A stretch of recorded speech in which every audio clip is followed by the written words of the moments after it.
Hi అండి, నమస్తే. ఏ సీజన్లో దొరికే కాయలు ఆ సీజన్లో తింటూ ఉండాలి. ఇప్పుడైతే ఉసిరికాయల సీజన్ కదా, అందుకే నేను మంచి రోటి పచ్చడి చేశాననమాట ఉసిరికాయలతోటి. ఇది ఇంచుమించుగా ఒక 10-15 రోజులైతే చాలా బాగుంటుంది. రోట్లో చేసుకుంటే మరింత టేస్ట్గా ఉంటుందన్నమాట. ఒకసారి నేను ఎలా తయారు చేశానో మీరు కూడా చూసేయండి. మరి ఆలస్యం చేయకుండా వీడియోలోకి వెళ్ళిపోదాం రండి.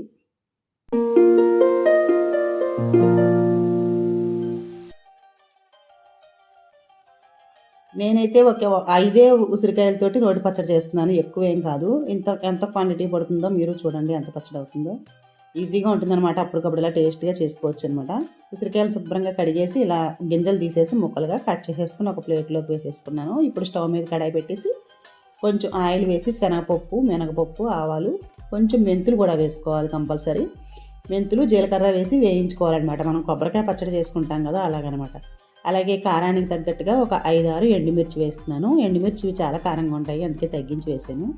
కరివేపాకు, కొంచెం ఇంగువ కూడా వేసేసి వేయించేసుకుని పూర్తిగా చల్లారిన తర్వాత పక్కన పెట్టుకోవచ్చు. అలాగే 1 లేక 2 పచ్చిమిర్చి కూడా వేసుకున్నాను. టేస్ట్ బాగుంటాయి అన్నమాట పచ్చిమిర్చి వేసుకోవడం వల్ల.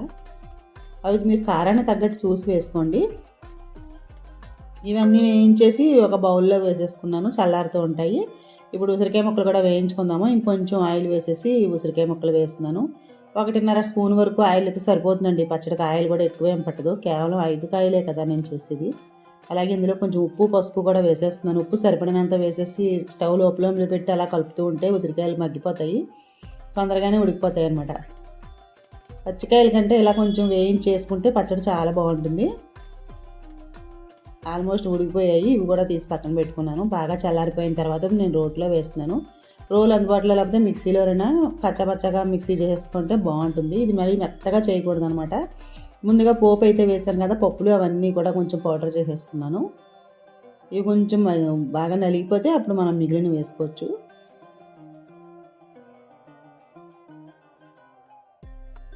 చాలా బాగుందండి పచ్చడి అయితే. రోజు అన్నంలోకి ఫస్ట్ మొదటి ముద్దగా ఇలా 2-3 ముద్దలు కలుపుకొని తింటే ఉసిరికాయతోటి, తర్వాత మిగిలిన కూరలు వేసుకోవచ్చు అనమాట.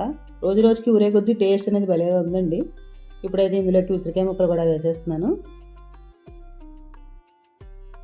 రోట్లో చేసినా మిక్సీలో చేసినా కొంచెం చల్లారిన తర్వాతే చేసుకోవాలి. అలాగే ఇందులోకి కొంచెం చింతపండు కూడా వేసాను, మీరు చూశారు కదా. కొంచెం మరి పులుపుకి రావాలి కదా, ఉసిరికాయ అంటే వగరగా ఉంటుంది, అందుకని కొంచెం చింతపండు కూడా వేసేసాను. వేసేసి అన్నీ కచ్చపచ్చగా దంచేసుకోవడమే. పైన కొంచెం కొత్తిమీర అన్నమాట ఫ్లేవర్ కోసం. చేసినాడు కంటే మొన్నాడు ఇంకా బాగుందండి టేస్టు. అన్నంలో కలుపుకుంటుంటే రోజు బోరు పట్టలేదు అసలు. తినే కొద్ది అయిపోయిందండి పచ్చడి చేసేప్పుడే. నేను 10 days పైన అయింది. మేము తినేసాం కూడా. చాలా బాగుంది టేస్టు. తప్పకుండా ట్రై చేయండి. కొబ్బరికాయ పచ్చడిలాగా అలా చేసుకుంటే బాగుంటుంది అనమాట. అప్పటికప్పుడు పచ్చడి అయితే రెడీ అయిపోయింది, చూసారు కదా. బాగా మెత్తగా కాకుండా కొంచెం ఇలా కచ్చపచ్చగా చేసుకుంటే టేస్ట్గా ఉంటుంది. తినేటప్పుడు నవ్వేటప్పుడు ఉసిరికాయ ముక్కలు తగులుతూ ఉంటాయి కదా, ఊరి బాగుంటుంది అనమాట పచ్చడి. వేడివేడి అన్నంలో నెయ్యి వేసుకుని కలుపుకుని తినండి, ఎంత బాగుంటుందో నేను ఇంకా చెప్పలేనమాట. చూస్తే మీకే తెలుస్తుంది ఒకసారి తయారు చేసుకుంటే. ఇప్పుడైతే టేస్టీగా అయితే ఉసిరికాయ రోటి పచ్చడి అయితే సింపుల్గా రెడీ అయిపోయింది. వీడియో నచ్చితే తప్పకుండా మీరు కూడా ఒకసారి ఇలా ట్రై చేసి చూడండి. మీకు కూడా బాగా నచ్చుతుందని అనుకుంటున్నాను. కొత్తగా చూసేవాళ్ళు అయితే చాలామంది, నా వీడియోలు అయితే కొత్త వాళ్ళు చాలామంది చూస్తున్నారు, కానీ సబ్స్క్రైబ్ చేసుకోవట్లేదు. నచ్చితే కనుక తప్పకుండా సబ్స్క్రైబ్ చేసుకోండి. నాకు కూడా కొంచెం ఇంకా మంచి వీడియోలు చేయడానికి ఇంట్రెస్ట్ అనేది వస్తుందన్నమాట. వీడియో నచ్చితే లైక్ చేయండి. అలాగే మీ ఫ్రెండ్స్కి, రిలేటివ్స్కి షేర్ చేయండి. ఫస్ట్ టైం నా ఛానల్ చూస్తే మాత్రం అస్సలు మర్చిపోవద్దు, ఒక్క సబ్స్క్రైబ్ చేసి చిన్న లైక్ ఇవ్వండి.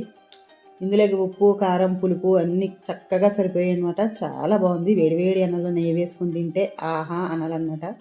రోజు మొదటి ముద్దగా ఈ ఉసిరికాయ పచ్చడి తినచ్చు. మరొక వీడియోతోటి మళ్ళీ కలుద్దాము. Thank you for watching.